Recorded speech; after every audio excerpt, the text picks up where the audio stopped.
This question is from Siddharaj. Namaskaram Sadguru. Devi is a manifestation of divine, and you said many Devi temples all over the world were destroyed. I would like to know why was Devi not able to protect herself? Oh. Well, yes, it is a fact that the worship of the divine in the feminine form was hugely prevalent in the present-day Europe, Arabia, Central Asia, all these places. But it has managed to live only in this part of Asia still. In other places, it's been violently uprooted. Well, maybe a better documented version of uprooting the divine feminine is, all of you have definitely heard of, witch hunting. That term is still being used today. If something unfairly, somebody is being hunted, we say witch hunt. This comes from the term during the time of the Crusades. It is estimated they burnt over 6 million women alive over a period of probably 150 years or 200 years, I'm not very sure about that. But over a period of time, those crusade period, when somebody was very ambitiously spreading their religion, this is what happened. These women who were burnt like this, and many were simply burnt for various other reasons, but it was all just label somebody a witch, that's it, people will burn them down. Even today this practice is still there, unfortunately here and there. So who is a witch? In some way, when a woman displays, she's capable of doing something or knowing something beyond childbearing and cooking, she's a witch. Yes, that's how it was. So generally, the Devi temples always spawned women who are capable of other things. Right now we are breeding a new culture of Bairaginis and Devi sadhakas. The idea is to not just have red devils walking around in the ashram.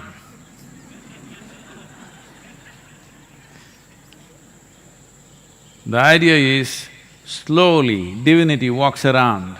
They may take their time, but gradually to produce what you considered as divine, which you enshrine, must live with legs. So, the divine feminine has been uprooted simply because the Abrahamic way of religious process is purely male-oriented, it's completely masculine. There is no room for feminine to be anywhere there. It's God and His Son, it's God and His messengers, all male messengers, never female, because they're not reliable. They may say something else, because they may know something else, that's the problem. So, because of this, in Arabia, in Europe, in Central Asia, a lot of destruction happened. But there is not a single village in entire India without a Devi temple. And when I went to Somnath temple, it was destroyed 17 times over by a certain kind of warlord from Afghanistan. 17 times he makes this trip, which is over probably 1500 kilometers. He makes this trip just to destroy this temple. First time I can understand because there was wealth, there was gold and stuff. All right, he looted it, destroyed it, burnt it down and went. Why come second time? Maybe little more wealth. But after that, there was no wealth because people just put up small things. But he came 17 times and destroyed. So I was inquiring, what is it? The thing was, those three goddesses that they talk about in Arabia, pre-Islamic era, one of those goddesses, one of the deities, some devotee carried it from there and established it in the Somnath temple as a consort of Shiva. So they wanted to destroy that goddess. So the guy makes a 1400 kilometer trip 17 times on a horseback to destroy her. That is how important it is to destroy a woman in this world. That's how important it is. Because if you empower the feminine, then all the silly laws all the silly ideologies, laws of heaven and nonsense that you've created, all that will collapse. I will not go into the mechanics of how it'll collapse, but think through this. Suppose you accepted a woman as a god. Suddenly, going somewhere and living well will go away, because that's not the nature of the feminine. It is always masculine. He wants to go somewhere and then live well.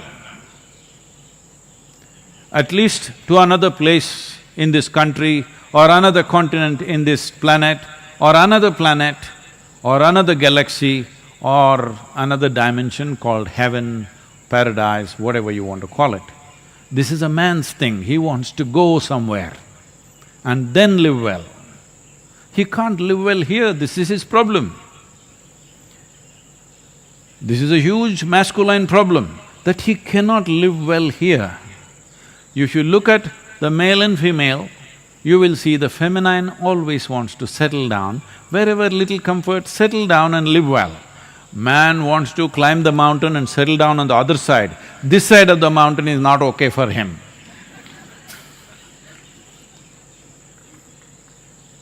So, if you made a male god and a female god and they were together like Shiva, Parvati, something, you will not want to go anywhere.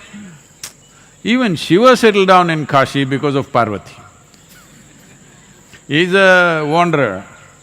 But during the winter months after he got married, he found she was finding it very difficult to be in high altitude in Himalayas. For her sake, he came down to Kashi, but then he also started liking it so much. For a long time, he did not go back. So, feminine always brings settling down. Masculine wants to propel somewhere.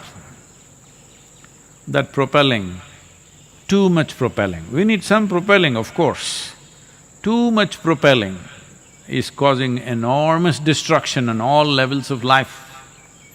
Today, a whole lot of people have started philosophizing only because we overdid our economy, viruses come to neutralize our economy. I am not saying that.